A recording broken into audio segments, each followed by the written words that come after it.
I have to go to the Cheesecake Factory to show you guys a really beautiful bougainvillea and how to grow it. And not just the Cheesecake Factory, but the Cheesecake Factory in West Palm Beach. Well, this is how you grow it. Anyone in the San Francisco Bay Area, just about anywhere below 1,500 feet in elevation, can grow bougainvillea just like this. Why do I say just like this? Because a lot of people have a problem with the frost killing it in their gardens.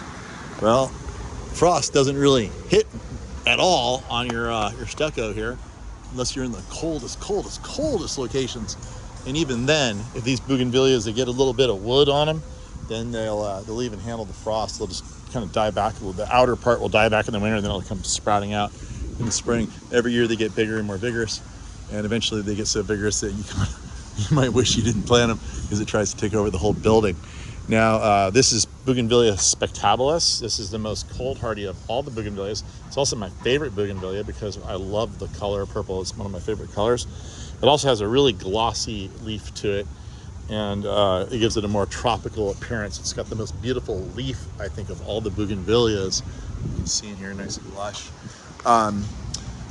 Yeah, so always remember that if you really have to have your bougainvillea, just put it on the wall, especially if it's a stucco wall, especially if it's a south-facing wall or a west-facing wall. Now, if there's an overhang, there's a little overhang there, that'll stop the frost from coming down. The windows give off a little bit of protection because they're losing temperature from the inside. Remember, it's like 65 degrees in there, and it's 25 degrees out here. And so, if the air's coming out the windows a little bit, you're gonna get a little bit of a microclimate happening. So about 4 or 5 feet from the house is a really good microclimate to do things like this. That also is applicable for things like hibiscus, tropical plants like hibiscus.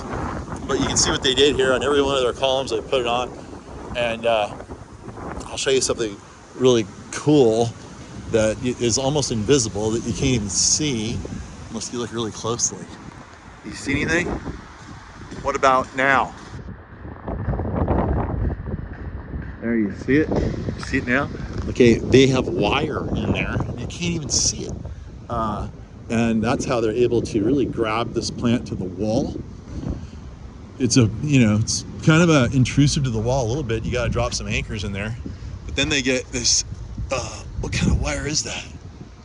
It's it's probably stainless steel wire, and it's screwed to the wall. You can see that. And a really intricate crisscross pattern, which you might be able to see in there if you look close enough. And then the bougainvillea is basically trained within that to stay within the confines of that and really get it tight against the wall, because it's going to want to flop all over the place. You can't have that. Can't have that.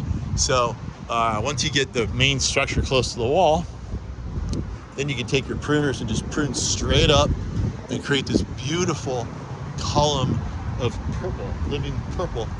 And here it's just all of this beautiful alcove. So you have this little alcove in here. It's even more protected. Look, it's got hard surface on 2 sides to it.